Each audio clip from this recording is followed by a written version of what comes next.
ਹੁਣ ਤਾਂ ਵੱਡਾ ਤਾਂ ਹੋਰ ਫਿੰਦੀ ਭਜਾਈ ਚਲੋ ਬਸ हेलो हेलो भाई हाँ हाँ क्या है लकड़ी की थी मैं तो काफी देर थी देता खाना हाँ देता खाने का माल क्या है चोरी का माल सरकार गवर्नमेंट तेरा चोरी का माल है तू रोज में को तड़ेने खड़ा है तू अगुआ है नहीं और काम तू पराट तू खड़ा तू पराट तू खाड़ में फोन करे ना कार फोन दे फोन करे ना लगा सरकार का माल है गवर्नमेंट कोई सरकार का का नहीं जगह देगा देखो माल सरकार खाली लकड़े इने बारे दूसरा जना चाहिए पहले कर सख्त गुना और तू चाल अगुआ मैंने चाल नहीं मैं फोन करे ना और तू कार मैं फोन हां तू काट मैं करे ना हां तू काट मैं सरकार गवर्नमेंट खोल गवर्नमेंट मुलाजिम ने मैं गवर्नमेंट तेरा खा दे तू पे लोडर को पराट पहचान चलो मैं करे ना समाज खाड़ तू सही खाड़ खड़ा है खाड़ चाल भाई करे ना हां तू करे ना पे फोन देखो मार एक ना पे नंबर मिलता है तू चुना वैसे करा देगा भरा दिया गड़ा गाड़ी बनो चलो तू देख आज एक दिन तो देखो मार दे फोन का हेलो अस्सलाम वालेकुम आदिल भाई सर किथे हो सारे सरकारी लकड़ गाड़ी लेके जा रहे हैं मैं काफी दिनों से देखता पिया हाँ जी अच्छा कौन लकड़ियाँ लेके जा रहे हैं आज ये कहा करने वास्ते आ रहे हैं आज लकड़ियां भी लेके जा रहे हैं पहले भी 2-3 दफा रोके जी बस तुसी जब आ मॉडल कॉलोनी सीधा नहर आ जाओ तुसी गाड़ी को पीछा से काट आज छोटी नहर है पास जी हां बिल्कुल जी बस तुसी आओ सर चलो चलो ठीक है ओनू काबू करो मैं आ रहा ओनू काबू कर हुण मैं पहुंच रहा तेरे को ठीक है मैं आ गया बस अल्लाह हां फोन ठीक है हां ठीक है हां ठीक है दामन तो पूरा किसने आवे ने हां देखा तेरा काम चला ना कितना दिन आए तेरे देखो मां सारी जिंदगी पैसे नहीं ला सकता सरकार ने गवर्नमेंट की लकड़ है कोई चोरी ठीक है फोन ठीक है और रात दी हम अच्छा खाओ तो माल है का है हां भाई वाह चल वालेकुम सलाम हां ये बंदा सलाम और तू पीछा देखा पीछे खड़े और साहब आगे गल कर साहब क्या मसला है लकड़ गवर्नमेंट ने सरकारी ने कि सारे के प्राइवेट ने ये सारे सरकारी ने सोना सरकारी हां अबे खराब बनाई रहे लोग है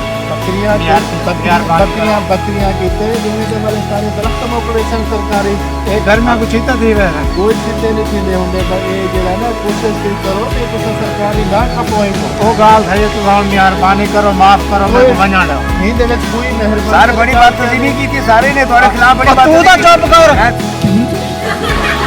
तू पिछाड़ शादी करो पिछाड़ आज तू कपेंदा पे कल को बिया तू कपे सी आन के लेकिन जरा ना ये मेरे भाई तेरे ऊपर जुर्माना लग सी ठीक है ना हाँ ये जुर्माना असा ले सो ठीक है ये जरा ना तू गलत करे ना पे ये सरकारी लकड़ियां नहीं कपी दिया होंदियां चलो ठीक है जरा जुर्माना सारे गरीब के रिश्ते देखो मां के तू पिछाड़ साफ करो सारी ते घा भी साफ करो लकड़ी इने डंगर भूखे मरेंगे निफास होएगा सर कोशिश इने साफ करो साहब जी एक घा सर को ਇਹ ਤੁਹਾਡੇ ਨਾਲ ਬਣਸੀ ਹੀ ਆਈ ਕਿ ਤੁਹਾਡਾ ਸਾਰਾ ਸਮਾਨ ਜ਼ਿਬਤ ਕੀਤਾ ਵਜੇ रक्षा थी गया ये सारा चीज थी गई ये को जब्त करके तोड़ा थाने गए ने वजो वाल तोड़े ऊपर जुर्माना थी गए चलो कटो जरा को कटे दे सारे नंबर ही कोई नहीं गड्डी दा नंबर ही नहीं है ओ मेरी अपनी है गड्डी भी चोरी दी है मैंने पुरानी मेरी अपनी है मां सवेर दा मेहनत करे ना वदा सारे नहीं सर्दी बंदा आंदा सर सर्दी काला दा मादरा सब कापी पेंसिल मंगवा लेने कापी पेंसिल मंगवा ठीक है सर इस दो ते जुर्माना होएगा ठीक हो अगर जुर्माना नहीं कर दे ये कल हर बंदा जेड़ा होएगा वो दरख्त कटेगा सर बुला लेने तोरे सेक्रेटरी नु भी कॉल कर हां तोरे सेक्रेटरी नु मैं कॉल कर काल मारो उन्हें बुलाओ इथे अच्छा पे अल्लाह के बंदे इतना नुकसान नहीं होता ना जितना नुकसान तू की करे ओ सर जी मेहरबानी करो ना गरीब बंदा तो हुन चलान ही कटे ना तेरे इतना मैं किथों गरीब बंदा मैं किथों घर गिंदा मेहरबानी तो ये कर सकते हो ये हम तो दरख्त नहीं दे पियो या या केड़ी शे तू दरख्तां दी छोड़ी है और सारे दरख्त तुसा काम पे घर चा ओ भाई मादरा दा करे ना खड़े सेक्रेटरी साहब जी के चाहिए इधर जुर्माना करो तो साहब जी थोड़ी मेहरबानी अरे सही जुर्माना करो इन्हें साहब- बेइज्जती की थी साहब जी, साहब थोड़ा- सारे ने जेड की थी थोड़ा घट गवर्नमेंट दी जेड की थी तुसा करो थोड़ा घट करो हर कोई जेड की थी हां जी थोड़ा घट करो एक तो तुसा साडे महकमे दे बंदे को तुसा इंसल्ट कीती है ओ महकमा दा बंदा मेरा सारा रेड़ा पलटवेंदा पिया आई ए मैं जुर्माना करदा पिया हां तुसा मेहरबानी करो ये थोड़ा अपना सामान रक्षा थाने विच छेका भेजो ठीक है ना ये जुर्माना है ठीक है थोड़ा घट ना ही को जेड़ा ना ब्याह घट नहीं थी सकता एक ही नो ठीक है हाँ ये जुर्माना है ठीक है ये तेरे वास्ते जेड़ा ना मैं सिर्फ 3000 रुपया किते बेटा आपने लापरवाही का नतीजा ठीक है